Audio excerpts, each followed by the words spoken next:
This cool-looking building inside Tongji University will soon be the home of the Technology Center of World Expo 2010.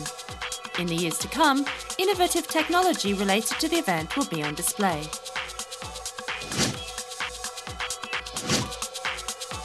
For starters, several multimedia installations that have become candidates for the exhibition are revealed. The brainchild of these installations is Alexander Brandt, who turns out to be a familiar face as he also created the interactive works featuring Beijing opera masks, which we introduced in a previous episode.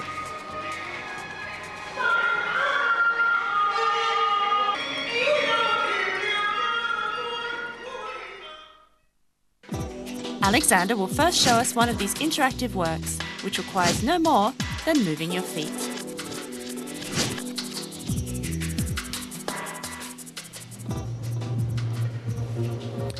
This is the entrance to the Science Temple. It gives the public the possibility to make some kind of a super fast travel from space directly to Shanghai, from Shanghai to Tongji Daxue, and finally to this building.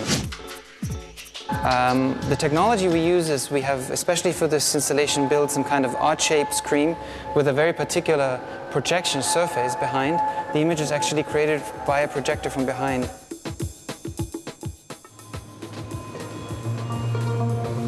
You can also interact with the screen image by moving your hand back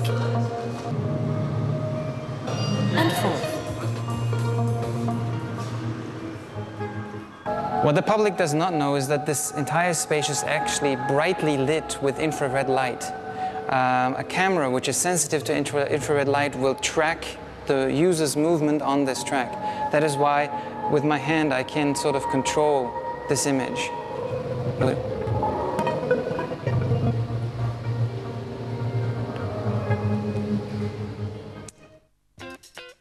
This technology may look and function similarly to Google Earth. In reality, this is the source of Alexander's inspiration. But there are differences. What is different here is that in terms of image resolution, we've tried to go a little step further. And in terms of interactive play, we just wanted to make it a little bit more fun. While Google Earth is actually real-time rendered 3D, our images are pre-rendered, which makes it possible to have a little bit, like a little edge on the quality of the images. This installation is so futuristic that it reminds you of certain scenes in the movie Minority Report.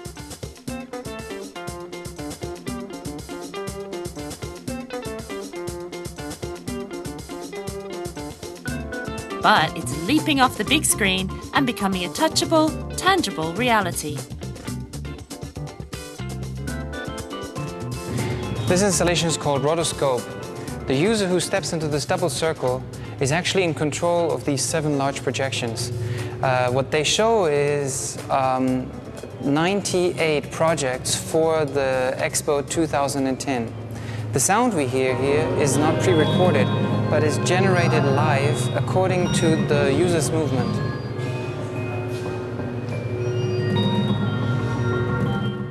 And when I lift my hand and try to grab this thing here, the installation will actually recognize if my hand is open or closed, and I can pull these images around. When I pull them to an image that I'm interested in, the image will grow large and will show us the video of this project. But to realize such effects is not an easy task. The biggest difficulty is to make the computer recognize the human hand and follow its movement. "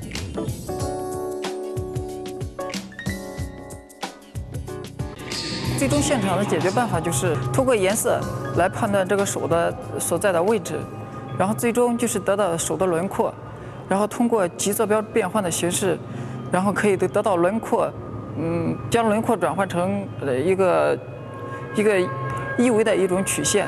然后通过就是统计曲线的这个变化的剧烈程度，可以判断手的开合关。This installation cleverly employs prisms to form a magical visual impact.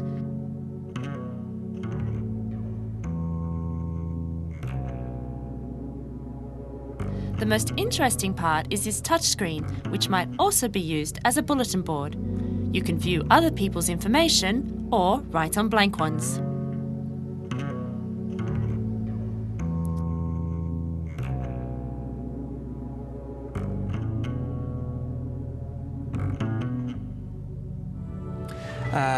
This space is, of course, not only about demonstration, it is foremost about participation, and the public, he has the opportunity to make his own suggestions or leave a note, and in this virtual space we will have at some point thousands and thousands of messages that people have left. The technology used is actually very funny. This entire screen actually is just a piece of glass with a projection screen. The real technology is all behind in this triangular construction.